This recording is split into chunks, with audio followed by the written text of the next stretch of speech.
comments. We've had a lot of commentary from various quarters, speculation that nobody's interested in this stuff. That is pretty compelling. And it's fair to say, I think, Duncan, it's going to go a bit further than the numbers we've got today. So, thanks, guys. If you just flick on to next slide. Okay, so financing. This is reasonably, this is quite a significant area, obviously, and a reasonably significant development, at least publicised last week. We've been at the business, really, we've always seen that getting the scheme off the ground would need a mixture of public and private capital. We've been alongside our financial advisors, BNZ Advisory, have really been in the market in New Zealand around all of the sort of infrastructure investors that would fit with a scheme like this for a period of time, really cranking up in December last year after the council made a decision to move past feasibility. And we've been in, it's fair to say, intimate discussions with two investors really for about the last 4 months. We're now down to the point where those two investors, they're obviously well aware who they are. It's Trustpower and Ngāi Tahu, and they've both signed memorandums of understanding, but they are reasonably significant documents to the extent that they also start to frame up the potential scale of their investment, and they also have committed to helping us fund the final assessment phase from effectively in terms of financing and cash flows since May of this calendar year. So I might come back and talk about that a wee bit when we talk about financing issues that Heath will cover with you. But Duncan or Graham referred to an invest committee. Effectively, that's another development, if you like. Now that we have two investors that are part of the final assessment phase, contributing to it with some pretty serious cash, then in effect they're becoming part of the governance arrangement around key decisions like DNC. Okay.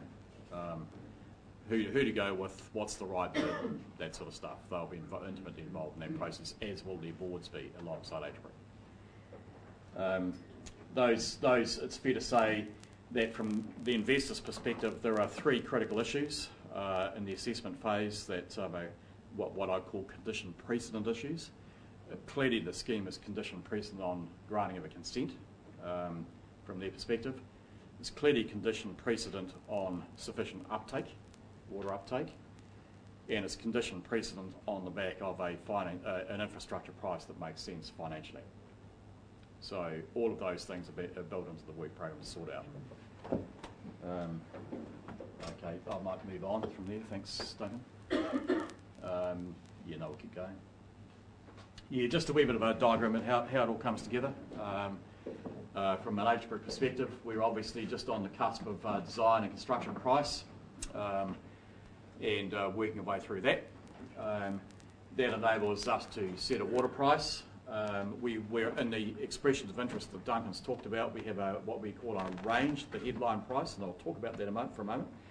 We've been basically saying that we think the cost is somewhere between 22 and 25 cents per cubic metre.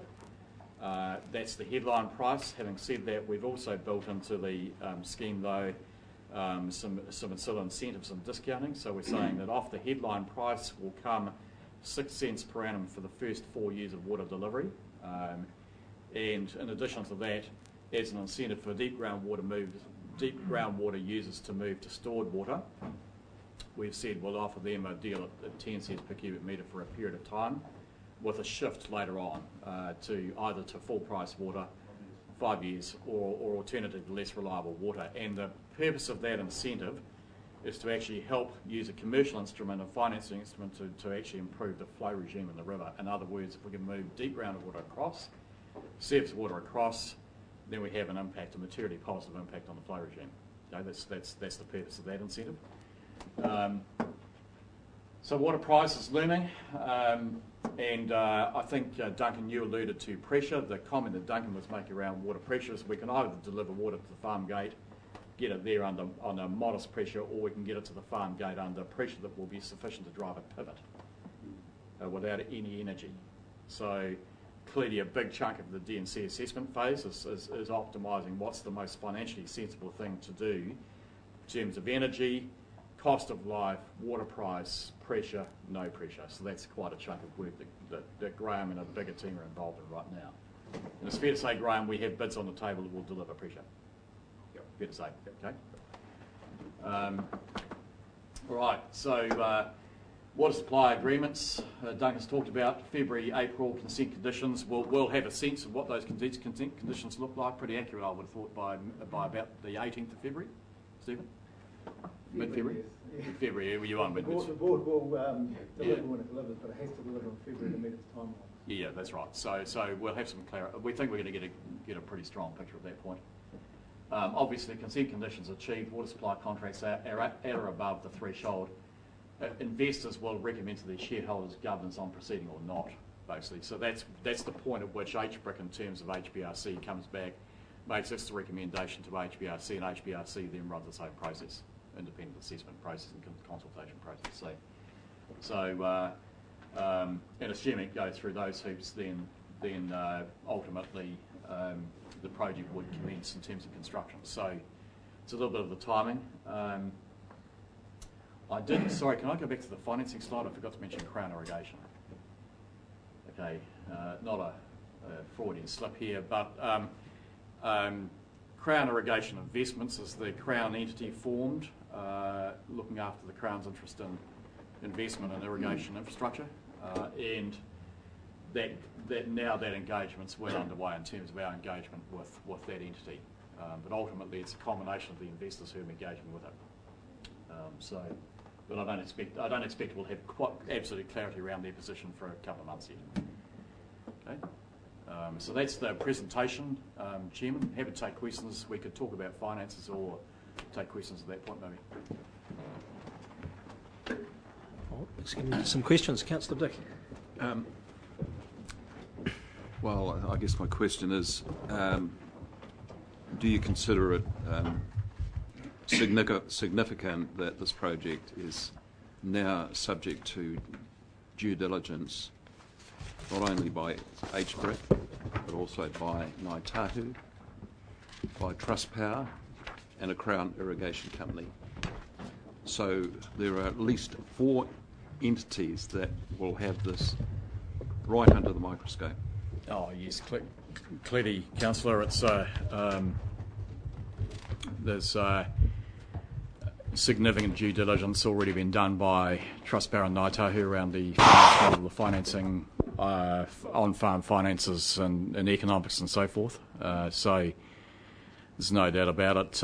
It brings an increased level of commercial rigour applied to the whole subject, essentially, on a major scale. So I mean that's been occupying a lot of my time. So more eyes, more commercial eyes, both. I should talk a wee bit about those 2 entities. Trustpower, obviously significant in hydro generation, water management in New Zealand. They're also pretty active in Canterbury in terms of bulk water supply for irrigation through Lake Coleridge. And therefore, what you're starting to see with Trustpower is that they're taking a particular strategic view of the irrigation space in terms of bulk water supply, and they bring a huge amount of optimising experience to it. Turning to Ngāi Tahu, Ngāi Tahu are significant owners of land in the South Island, obviously, including Canterbury, some of which has been converted to irrigate from forestry to irrigation, and they're also sort of involved in various other potential irrigation schemes down there. But from their point of view, they've seen this is by far and away the most advanced in terms of getting up, and hence their interest actually. And then from forestry to dairy. Forestry to any irrigated agriculture, they're on arable and dairy. Okay. The Trustpower with the generation of 6.2 megs out of the dam, will they be involved in that generating capacity? Predominantly. Is there a linkage there between their investment and the... No, not really. No. I think the way they see it is that they're here first and foremost as an investor in the entire entity. Yeah. So any likelihood that any possibility of the power going to the grid will be outside of Trustpower's? It'll just be run through the scheme. Just the 2 investors, you talked about them putting some money up now to get us through the rest of this phase. Can you give us a rough idea what that might, what's the quantum look like? What are we? What will a ratepayer's contribution be by the end of this, as an example? Well, in terms of the total cost, feasibility plus final assessment phase, I'll break it down by percentage, excluding some land acquisition that effectively we've made. Exclude that, it's about a $400,000 capital deal of land acquisition, which could be sold back to the existing landowner if the scheme doesn't go. So just split that aside. Then HBRICs, assuming we go through the final assessment phase, finish up where we think this process gets us to, then HBRIC on behalf of HBRC would have invested 43% of that cost, Crown around about 37%, and the private sector 20%. So I think it's a classic case. I'm going to give you more value judgment. This is a classic case of a leverage deal. So I think personally, I think that's a pretty good result. Great outcome. Yep. Thank you, Councillor Gilbertson. Yeah, through you, Duncan. In your estimation, it's only an opinion, obviously. The 32% expressions of interest. To what extent are they 100% genuine, or are there a few tire kickers? Are you reasonably confident that all or some of them? So obviously, most of those will go through to final settlement, or do you just give us a sort of a feel on whether, as I say, there's lots of tire kickers? I think to be fair to the individuals, they're in a decision-making process. Pretty much every meeting I have, I tell people if they're not interested in water, then they shouldn't sign one of these agreements. And they tend to be 2-hour conversations. They tend to be quite detailed. I haven't walked into a kitchen table yet where someone's just signed it before I had the chance to sit down and send me on my way. So there is a fair bit of thought process going into it. That said, that for their own businesses, they do have to be obviously confident enough to sign a 30 to 35-year agreement to pay someone for water. And so I guess it's a bit of a journey, really. Some are very close to signing, but they're still waiting for refinement around, the key areas I outlined before.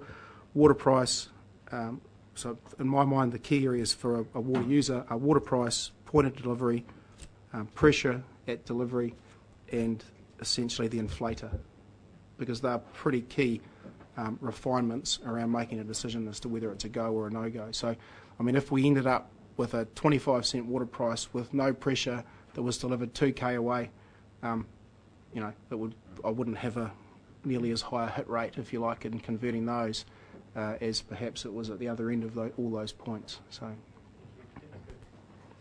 Mr. Morty. Along those same lines, one of the major accounting firms in Central Hawke's Bay at a symposium said to the farmers, look, we'll come to you individually to go over your particular requirements. And for example, if they've got a 300 hectare property, they wanted to irrigate 100 hectares, they go through the figures with them, and from that process, and then they would go, to this process. So they're not sort of waiting for the salesman at the door and saying, what the hell's all this about? It's quite an intense process, and of course the banks are coming in there with suitcases of money too, that have taken off marrows probably. He's not repeating it. Councillor Curtin. Just in terms of advice going to those, what independent or separate advice are they seeking from either a technical point of view? You've heard the accounting advice. What water advice are people getting? Yeah, so one of the other things, and essentially what I see my role as, is trying to help fill the information gap, the knowledge gap that farmers in the community do have around irrigation and the opportunity it affords. So we've done a couple of case studies which we've helped fund around conversion to dairy on one particular property, and also I've just seen a draft version of the report which is around the irrigation of a small block of land as an intensive finishing block, which is part of a wider sheep and beef business. As parts of those exercises, we're looking at obviously bringing in irrigation companies to quote the capital required on farm investment. We've also run or helped facilitate irrigation field days in which 3 local irrigation companies partook, and they presented in 3 different addresses around the catchment And we also made use of Andy McFarlane and Tony Davron from HBRC at a couple of events 2 weeks ago now down in that area. So, there is a lot to get your head around as a farmer, and you need to have obviously an understanding of both the risk and the opportunity so as you can make an informed decision and appreciate that. We're trying to make sure people at least know where they can go to get that, to fill that void or to get that advice. And as an example, which is a good one, the meeting I was at today, I was quite happy to hear that the particular family I was talking to had engaged Baker and Associates from the Wairarapa to have a look at their specific property and essentially do a feasibility study for them around irrigating their property and what the different sort of farm systems may or may not return for them. So I guess we're starting to see people actually spend a bit of money, which is wise, on some independent advice around this. I think it's critical that the regional council isn't underwriting on-farm profitability around this project. People have to take their own business risks and make sure they're comfortable with the opportunity when it comes time to sign a more binding agreement. And just to follow up on that, in terms of their supply, or who they supply to, for example, Fonterra, Silver Ferns or Hines, what consequent discussions are taking place at that level to parallel the discussions you're having on farm by farm? So the pan-sector type, is that what? We've had, in terms of the processing sector, it's quite a few more than those three, but in terms of the processing sector, Mike Bassett-Foss has really been the point person around those conversations. And you are seeing, they're doing it nationwide. So Fonterra, for example, has structured various incentives for dairy. Silver Fern are still going through their assessment. There's been some input of this organisation in terms of the Takapau plant, logistics into the Takapau plant and what it means in terms of intensification of fattening and finishing in that area.